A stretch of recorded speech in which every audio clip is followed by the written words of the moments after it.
और इस पे चर्चा करेंगे। एक वरिष्ठ पैनल हमारे साथ, अश्विनी शाही नेता भारतीय जनता पार्टी के, अभिषेक वाजपेयी प्रवक्ता समाजवादी पार्टी के, विजय कौशिक है नेता कांग्रेस और निरंजन पोद्दार हैं वरिष्ठ पत्रकार हैं। आप सभी का बहुत स्वागत है।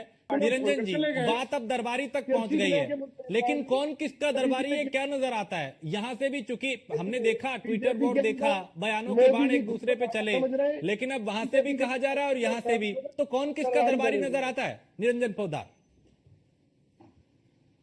देखिए राजेश जी, भारत के अंदर राजनीति है और राजनीति का सीधा सा फलसफा है खर्चा या चर्चा। या तो आप चर्चा में बने रहेंगे तो आप राजनीतिक रूप से जिंदा है, और या आप जिस तरीके से खर्चा करते रहेंगे जनता के ऊपर, अगर आप बरसाते रहेंगे तो आप राजनीतिक रूप से जिंदा है। जिस तरीके से 2024 के लोकसभा परिणाम आए हैं और उसके बाद में जिस तरीके से अखिलेश यादव जी की जो राजनीति में देख रहा हूं, निश्चित रूप से आप ये देखिए, मैं यहाँ पे मुझे बोलने में कोई संकोच नहीं है कि अखिलेश यादव जी के अंदर कुछ ना कुछ राजनीतिक परिपक्वता नजर आ रही है। और जिस तरीके से 24 के चुनावों को उन्होंने, जैसे हॉकी के मैच के अंदर आप देखते होंगे कि ड्रिबलिंग करते हैं, तो वैसे ही वो अब ये उपचुनाव है। तो जो मेरे मन के विचार होते हैं वो बोलता हूँ, अब कईयों को बुरा भी लगता है, कईयों को अच्छा भी लगता है। और हमारी तो वो, जैसे मैं कल कह रहा था कि वो एक नाना पाटेकर की फिल्म थी यशवंत लोहार, तो उसके अंदर वो कहता है हमारे को तो पुलिस वाले जो है वो हमारे को बदमाश समझते हो और बदमाश हमारे को पुलिस वाला समझता है। तो हमारी तो स्थिति साई जी वही है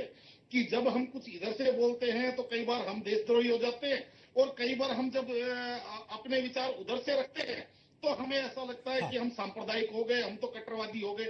तो हमारी तो स्थिति साई जी ऐसी है। और आज की तारीख में सबसे बड़ी बात क्या है कि जो अभिव्यक्ति के झंडा बरदार है वो ये कहते हैं कि जो हम आपको स्क्रिप्ट लिख करके दें, आप उसी को आप यहाँ पे आकर के टीवी पे रिपीट कीजिए।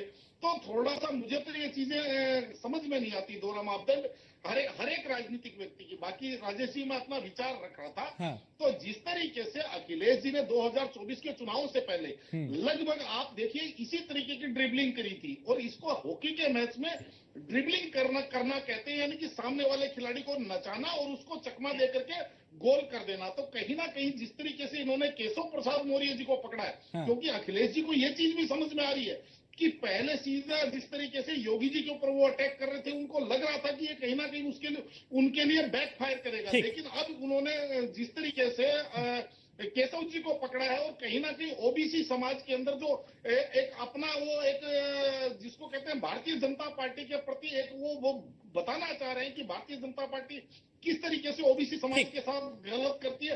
तो कहने का तात्पर्य ये बहुत सोची 20 सेकंड और बहुत सोची समझी राजनीति। और रही बात आप कहते हैं दरबारी, देखिए मेरा ये मानना है जिस तरीके से लोकसभा के अंदर अखिलेश जी ने एक मामला चल रहा था, राहुल जी ने कहा कि जातिगत जनगणना होनी चाहिए, उसके ऊपर अनुराग ठाकुर ने एक बड़ा मुद्दा समझ लीजिए एक बात उठाई, और उठा के अखिलेश जी ने उस मुद्दे को इतना बिल्कुल पूरा तूल दिया था उस मुद्दे को कि आप राजनीति कैसे, आप जाति राजनीति 10 सेकंड आप जाति कैसे पूछ सकते हैं। क्योंकि अखिलेश जी की मैं इसमें सोच समझी रणनीति मानता हूँ, और वो किस लिए कि उनको पता है इस मामले पे राहुल गांधी फंसेंगे आगे जाकर के। तो उन्होंने कहीं ना कहीं राहुल गांधी के जो नीचे से, राहुल गांधी जी के नीचे से जो 2 इंच छोटा कर दिया, वो किसी ने नहीं देखा। लोगों ने ये तो देखा कि इन्होंने राहुल जी का पक्ष लिया। लेकिन चलिए, वक्त इतना ही था क्योंकि ये एक दूसरे का ब्लेम गेम है। बहुत शुक्रिया आप सभी का चर्चा में शामिल होने के लिए।